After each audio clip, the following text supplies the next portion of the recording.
자, 오늘 어찌 그리 선하고 아름다운고라는 제목으로 말씀 증거합니다. 여러분 명절 잘 보내셨어요? 명절은 참 좋아요. 같이 웃을 수 있는 가족이 있는 것이, 찾아뵐 어른이 있는 것이, 우리가 생각하고 돌봐줄 사람이 있다는 것이 복입니다. 그래서 화목은 주신 축복이에요. 화목은 큰 복이 됨을 믿습니다. 아무리 가족이 많아도 모여서 다툰다면, 아무리 돈이 많아도 그 돈 때문에 싸우고 미워한다면 다 소용없는 거예요. 여러분이 속한 모든 곳에서 화목하고 평안하시기를 간절히 축원합니다. 자, 그런 의미에서 오늘 본문 말씀은 화목에 대한 말씀이에요. 그리고 이 말씀 앞을 보니까 성전으로 올라가는 노래라는 표제어가 붙어 있어요. 이 시의 제목은 성전에 올라가는 노래예요. 이 시편을 쓴 사람이 다윗인데 아마 처음부터 성전 찬송가로 이것을 지은 것은 아닐 겁니다. 노래가 다 그렇듯이 노래에는 뭐가 있다 그래요? 사연이 있죠. 이 노래 시편 역시 사연이 있어요. 개인적인 소망으로 지은 시편인 거예요. 곧 다윗은 화목을 구하고 화목을 강조하고 있어요. 우리가 다 아는 것처럼 다윗은 이새의 막내 아들로 태어났어요. 사실 그의 가정은 그리 화목하지 못했던 것 같지요. 그런 인상을 성경 곳곳에서 찾아볼 수가 있습니다. 우선 그는 하나님의 사람 사무엘이 방문한 날 식사 자리에도 초대받지 못했죠. 그 시간에 나가서 일을 했어요. 양을 치고 있었습니다.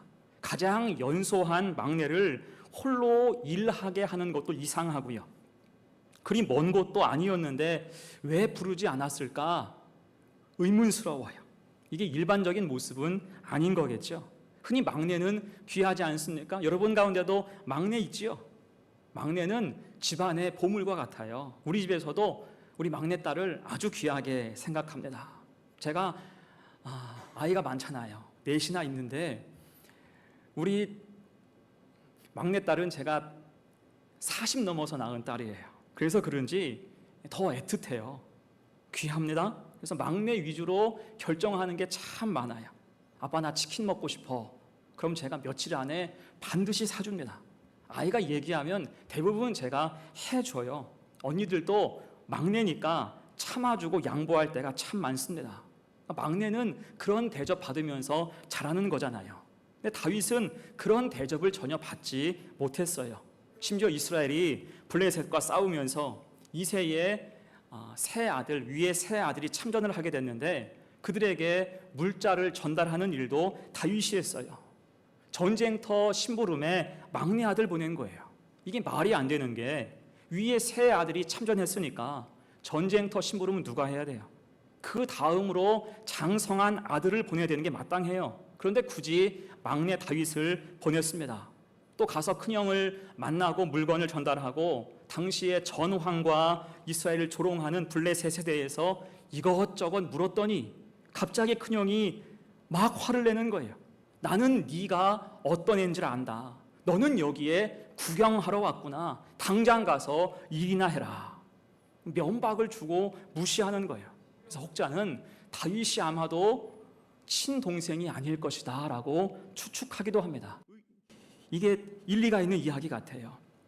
큰형이 막내를 이런 식으로 취급하는 것이 상식적이지 않기 때문입니다. 아무튼 정황상 다윗이 자란 가정은 그리 화목하지 않았던 것 같아요.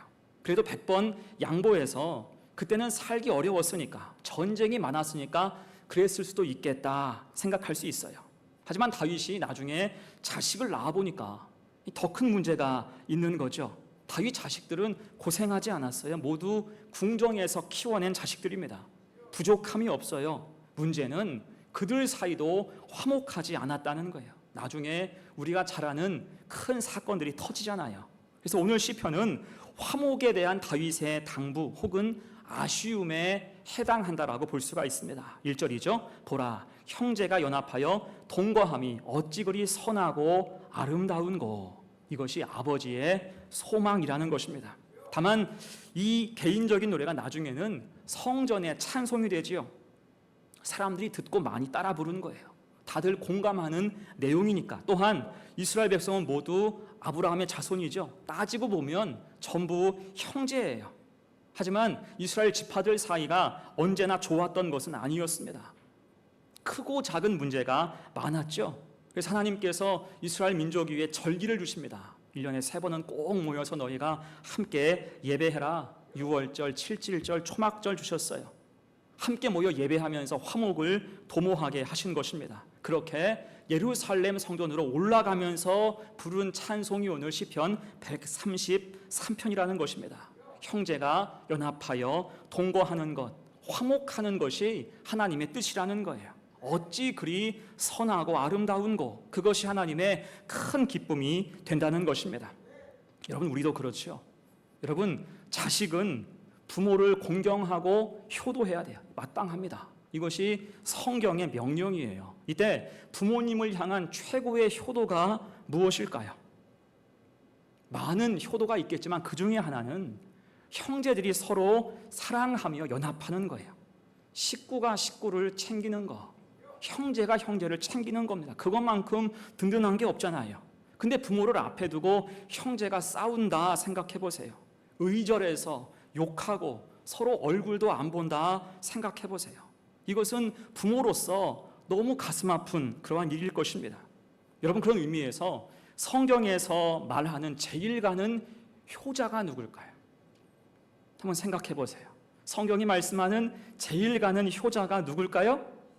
단연 요셉입니다. 요셉. 그것은 그가 애굽의 총리로 출세했기 때문이 아니에요. 아버지 다윗에게 극진하게 잘해서가 아닙니다. 아버지 입장에서 그는 형제를 용서하고 극진히 돌봐줬기 때문이죠. 이때 요셉의 형들을 한번 생각해 보세요. 이들이 나중에 이스라엘의 12지파 조상이 되었지만 그들의 면면을 보면 지파의 조상이 될 만한 사람들이 결코 아닙니다. 못된 짓 많이 했어요. 갈등이 많았습니다. 이들은 본래 한 아버지 아래에서 탄생했지만 어머니가 달랐죠. 그로 인한 근본적인 갈등들이 있었습니다. 거기다가 아버지 야곱은 편애했어요. 편애하고 누군가에게만 사랑을 몰아주니까 그 집안은 바람잘 날이 없었습니다. 급기야 형제가 형제를 인신매매하는 극악무도함을 보이죠. 그 피해자가 누구예요? 요셉이었어요. 그러니까 요셉 입장에서는 그때만 생각하면 요즘 말로 피꺼솥이죠. 피꺼솥. 뜻이 뭡니까? 피가 거꾸로 솟아요. 이 너무나 화가 나는 일 아닙니까? 형제가 나를 애굽 상인한테 팔아먹었어요. 그로 인해서 인생이 꼬였고 고생이 너무나 많았습니다. 근데 요셉은 그런 모든 역경을 다 이기고 총리가 되어서 힘겹게 살던 아버지와 형제를 모두 초청했다고요. 모두를 품어주었고 보복하지 않았습니다. 심지어 형들은 보복을 두려워하면서 요셉을 향해서 우리가 당신의 종이 되겠나이다 엎드리기까지 했어요. 하지만 요셉은 그들을 일으켜 세우고 위로하고 안심시켰죠. 내가 하나님을 대신하리까. 그러면서 그들의 후손까지 길러줬어요. 자, 이것을 보고 야곱이 얼마나 기뻤을까요? 얼마나 든든했을까요? 그래서 창세기 49장을 보면 야곱이 유언을 하면서 아들들을 축복하는데 가장 길게 요셉을 축복하는 것을 볼 수가 있습니다. 너무 대견하기 때문이죠. 자, 그렇게 요셉으로 말미암아 그 가족은 온전히 회복되었고요. 그것이 하나님의 기쁨 되어서 하나님은 그들로 12지파가 되게 하신 거예요. 자, 그런 의미에서 지금도 하나님이 우리에게, 성도된 우리에게 기대하시는 기본이 무엇일까요? 다시 1절 보세요. 보라, 형제가 연합하여 동거함이 어찌 그리 선하고 아름다운고. 자, 또한 에베소서 4장 3절입니다. 평안에 매는 줄로 성령이 하나 되게 하신 것을 힘써 지키라. 아멘. 하나님은 화목한 것을 원하세요. 성령이 하나 되게 하시는 것을 어떻게? 힘써 지키라. 함께 화목하라는 것입니다. 자, 그때 우리에게 어떤 축복 주실까? 어떤 은혜가 임할까? 오늘 본문 통해서 두 가지로 생각해 봅니다. 첫 번째, 보배로운 기름이 흐르게 하세요. 보배로운 기름이 흐른다. 2절 봅니다. 머리에 있는 보배로운 기름이 수염 곧 아론의 수염에 흘러서 그의 옷깃까지 내림같고, 곧 화목은 보배로운 기름이 흘러서 온 몸에 흐르는 것과 같다는 것입니다. 자, 이때 이 말씀은요, 레위기 8장에 있는 제사장 위임식을 상기시키죠. 아론의 수염을 흘러서, 여기에서 아론은 이스라엘 최초의 제사장입니다. 대제사장이에요. 그가 제사장으로 세워질 때 하나님은 그의 머리에 기름을 부으셨죠. 당연히 기름을 머리 위에 부으니까 기름이 머리 위에서부터 얼굴 전체를 타고 내려와서 수염까지 흐르죠. 그리고 그 수염에서 가슴으로 떨어지는 거예요. 이때 아론이 입은 옷에는 12지파를 상징하는 12개의 보석이 박혀 있었습니다. 곧 하나님이 부으신 기름이 12개의 보석으로 흐른다는 거예요. 온 백성을 축복하신다, 그런 의미가 있는 것입니다. 여러분, 이것이 화목을 구하는 자가 누리는 은혜예요. 보배로운 기름이 나를 통해서 흘러가는 거죠. 자, 그럼 중요한 것, 여기에서 보배로운 기름이 상징하는 게 무엇일까? 여러분, 이것은 예수 그리스도의 구원이에요. 이것이 보배로운 기름, 최고의 축복임을 믿습니다. 곧 하나님이 우리를 사랑하셔서 독생자를 보내주시고요, 예수 그리스도께서 십자가 달려서 우리를 위해서 그 피를 흘려주심을 통해서 우리의 모든 죄가 사함을 받았고 구원받았습니다. 이것이 가장 큰 축복이 된다는 거예요. 이 축복, 구원의 은혜가 무엇을 통해? 화목을 통해 흘러간다. 보배로운 기름이 흘러간다. 화목이 그래서 축복의 통로가 된다는 것입니다. 여러분, 그래서 성도가 할 일이 무엇입니까? 우리가 화목해야 돼요. 따라합시다. 화목이 사명이다. 그래요. 화목이 사명입니다. 이 사실을 확실하게 우리 가슴에 언제나 새기고 있어야 하는 거예요. 여러분, 복음을 증거하고 싶습니까? 전도하고 싶습니까? 화목하세요. 남편에게 복음을 전하고 싶습니까? 화목하세요. 자녀에게 복음을 전달하고 싶습니까? 화목하시기를 축복합니다. 화목을 타고 복음은 흘러가는 거예요. 화목은 그래서 복음의 길이 되고 축복의 통로가 되는 것입니다. 대신 불화하고 다툰다면 보배로운 기름, 복음이 어떻게 흘러가겠어요? 길을 잃고 다 흐트러져 버릴 수밖에 없는 것입니다. 우리 형님이 전주에서 목회하는데 얼마 전에 어떤 권사님 가정에 추도 예배를 갔대요. 예배 시간 다 되어서 집에 갔는데 입구에서부터 깜짝 놀랐답니다. 이유가 뭐냐면 집에 사람이 너무 많은 거예요. 그곳 아파트가 24평인데 가족들이 25명 이상 모였다는 것입니다. 형제, 자매, 손자, 손녀, 초중고 아이들 다 왔대요. 사람이 아파트 집 안에 가득한 거예요. 사실은 더 와야 되는데 좁아서 오는 것을 말렸다라고 이야기하더래요. 이때 중요한 것은 모든 가족들이 다 예수를 잘 믿는 거죠. 그래서 거실을 꽉 채워서 예배 드리는데 은혜가 가득합니다. 찬송 소리가 우렁차고 기도 소리, 아멘 소리가 가득하게 되었대요. 그렇게 예배를 마치고 같이 식사하는데 보니까 준비한 음식의 양이 어마어마하더래요. 30명이 같이 먹어야 되니까 그 음식이 얼마나 많겠어요. 근데 이때 인상적인 것은 누구 하나 얼굴 찌푸리는 사람이 없더라. 사람이 많으니까 각 방까지 흩어져서 밥을 먹는데 웃음소리가 끊이지 않고 서로 음식을 권하면서 어쩜 그렇게 음식을 많이 먹고 맛있게 먹는지 보면서 깜짝 놀랐대요. 그 모습을 보면서 생각나는 단어가 있었답니다. 화목과 복음. 이 가정이 너무 화목하구나. 무엇으로 화목할까? 아하, 복음으로. 복음을 통해서 이 가정은 이렇게 화목해졌구나. 아주 흐뭇했다라는 이야기를 들었습니다. 여러분, 우리의 가정에도 이런 은혜가 임하기를 간절히 축복합니다. 그래서 화목의 길을 만드는 것이 우리의 사명이에요. 그 길을 통해서 보배로운 기름이 흘러갈 수가 있기 때문이죠. 오늘 주보에 나와 있는 요절 말씀, 골로새서 1장 20절 말씀 함께 읽습니다. 시작. 그의 십자가의 피로 화평을 이루사 만물 곧 땅에 있는 것들이나 하늘에 있는 것들이 그로 말미암아 자기와 화목하게 되기를 기뻐하심이라. 아멘. 우리가 화목할 때 누가 기뻐하세요? 주님이 기뻐하신대요. 거기에서 보배로운 기름이 흘러서 구원의 은혜가 부어진다라는 것입니다. 그렇게 주님이 주시는 화목의 은혜가 나를 통해서 우리 가정을 적시고 교회를 적시고 속한 공동체에 흘러넘치기를 간절히 축원합니다. 아멘. 두 번째입니다. 화목의 은혜 두 번째, 주님 곁에 서게 하세요. 주님 곁에 있게 하는 거예요. 흔히 우리나라의 자연을 일컬어서 금수강산이라고 하잖아요. 금수강산. 이 말이 틀린 말이 아닙니다. 그래서 우리가 예전에 학교 다닐 때 교과를 보면 꼭 교과에 뭐가 들어가요? 강이 들어가고 산이 들어가요. 제가 나온 초등학교 교과, 제가 군산초 나왔는데 금강물 굽이치는 서해 바다에 월명산 푸른 줄기 뻗어내린 곳, 이렇게 시작해요. 금강물과 월명산이 거기에 나와요. 또 중학교를 가니까 이제 더 전국적으로 갑니다. 백두산 전기를 타고 내려온, 백두산까지 가더라고요. 제가 제일고 나왔는데 그때 교과는 기억이 안 나요. 아무튼 우리가 부른 교과에는 전부 다 산이 들어가고 또한 강이 들어가요. 산과 강을 자랑하는 거예요. 그래서 금수강산이라 할 만하죠. 여러분, 이때 금이 무슨 금이에요? 금이 무슨 금입니까? 흔히 생각하기에는 이게 황금금이다 생각하는데 금은 비단금이에요. 비단금에 수놓을 수, 비단에 수 놓은 듯한 강산이라는 뜻입니다. 자, 아무튼 우리나라는 금수강산인데 솔직히 말하면 우리나라만 금수강산인 것은 아니에요. 사실 세상에는 우리나라 산보다 더 크고 멋진 산들이 많고요, 더 길고 수려한 풍광이 있는 강들이 많습니다. 대신 우리에게 독보적인 것 한 가지가 있으니 그게 뭐냐면 물입니다.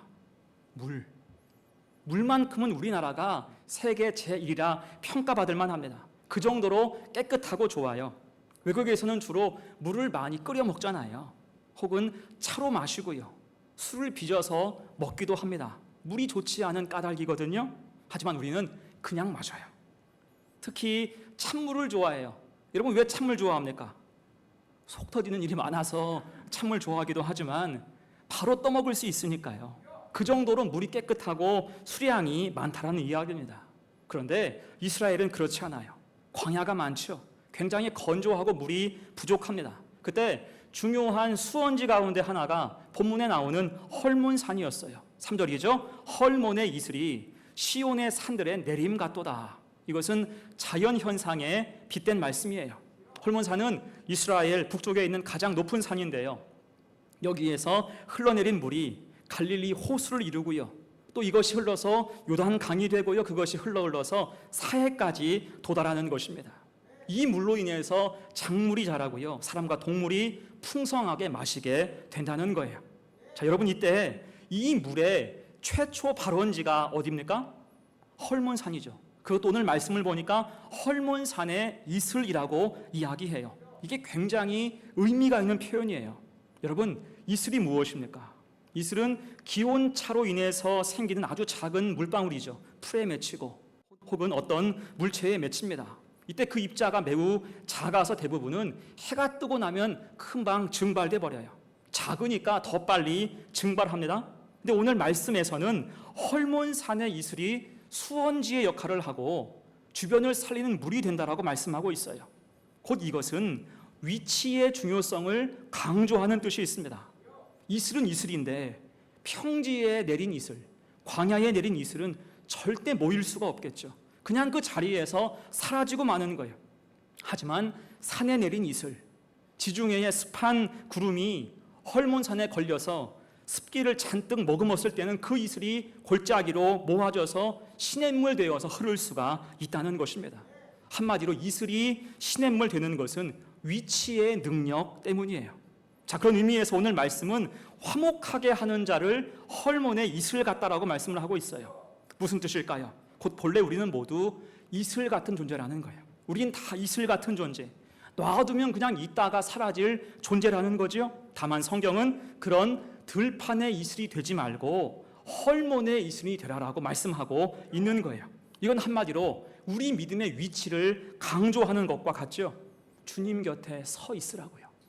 주님 곁에 서 있고 주님을 붙잡으라는 것입니다. 여러분, 성도는 항상 믿음의 주체가 무엇인가를 생각해야 됩니다. 내가 어떻게 예수를 믿고 믿음을 유지하고 있는가를 생각해야 돼요. 가끔 보면 어떤 분들은 믿음의 주체가 자기 자신인 경우가 있어요. 믿음 생활을 내가 주도해 간다, 내가 정해서 내가 내켜야, 내가 결심해야 믿음 생활이 성립되죠. 하지만 여러분, 그것은 잘못된 거예요. 성경은 분명히 말씀합니다. 히브리서 12장 2절 말씀, 믿음의 주요 또 온전하게 하시는 이인 예수를 바라보라. 아멘. 믿음의 주, 믿음의 주인, 믿음의 모든 것 되시는 예수님을 바라보라. 그 믿음의 주체가 누굽니까? 내가 아니라 주님이셔야 한다는 거예요. 그 믿음의 위치를 반드시 기억하라는 것입니다. 내가 주도하는 믿음은 마치 들판에 이슬 같다는 거예요. 어느 순간 사라져버릴 수밖에 없다는 거죠. 대신 헐몬의 이슬같이 주님 편에 붙어 있을 때 그것이 사람을 살리고 생명을 살리는 은혜의 단비, 은혜의 강물 될 줄로 믿습니다. 이탈리아에는 성 요한 성당이 있는데 그곳은 일명 계단 성당이죠. 계단 성당. 28개의 계단이 있는 곳으로 유명합니다. 이 계단은 주님께서 순환당하시던 밤에 빌라도에게 끌려 가시면서 오르신 계단을 그대로 떼어왔다라고 전해져요. 지금도 이곳을 방문한 순례자들은 이 계단을 올라가면서 기도하죠. 특히 중세교회에서는 주기도문을 외우면서 이 계단을 하나씩 올라가면 형벌이 감해진다라고 그렇게 가르쳤어요. 자, 이를 듣고 마틴 루터가 그 말에 혹해서 자기도 죄에서 좀 벗어나고자 이곳을 무릎으로 올라가는 고행을 마다하지 않게 됐습니다. 자, 그런데 아무리 계단마다 입을 맞추면서 무릎을 꿇고 이곳을 기어 올라가도 마음에 평안이 없는 거예요. 마음이 불편한 것입니다. 결국 그 일을 그만두면서 그가 이렇게 말해요. 내가 지금 무슨 일을 하고 있나? 주님과 상관없는 이것이 도대체 무슨 소용이 있을까? 한탄하면서 회개했다는 거예요. 곧 내 고행이 중요한 것이 아니라는 거예요. 내 결정, 내가 내켜야 하는 그것은 아무 쓸모가 없다는 것입니다. 중요한 게 뭐예요? 주님께 붙들려 있는가? 주님 위치에 내가 있는가? 주님 있는 곳에 내가 속해 있어야 한다는 것입니다. 그 들판의 이슬은 다 증발되어서 순식간에 사라지지만 헐몬의 이슬은 모아져서 시내를 이루고 결국 강을 이루는 것처럼 우리가 주님께 붙들려 있을 때 구원의 은혜가 임하고 세상 속에서 선한 영향력으로 살아갈 수가 있다는 것입니다. 그럴 때 하나님은 3절 하반절이죠. 거기서 여호와께서 복을 명령하셨나니 곧 영생이로다. 아멘. 우리가 영생을 얻는 비결이 뭐예요? 주님 곁에 서고자 애쓸 때, 끝까지 주님 붙잡고 나아갈 때 결국 주님이 계시는 곳에 우리는 함께 영원히 있게 된다는 거죠. 그것이 영생인 줄로 믿습니다. 이 사실을 잘 기억해서 화목의 사명자로 우리의 위치를 잊지 않고 늘 주님 곁에 서는 복된 성도들 다 되시기를 간절히 축원합니다. 아멘. 이제 말씀을 정리합니다. 자, 우리가 속한 곳은 화목해야 돼요.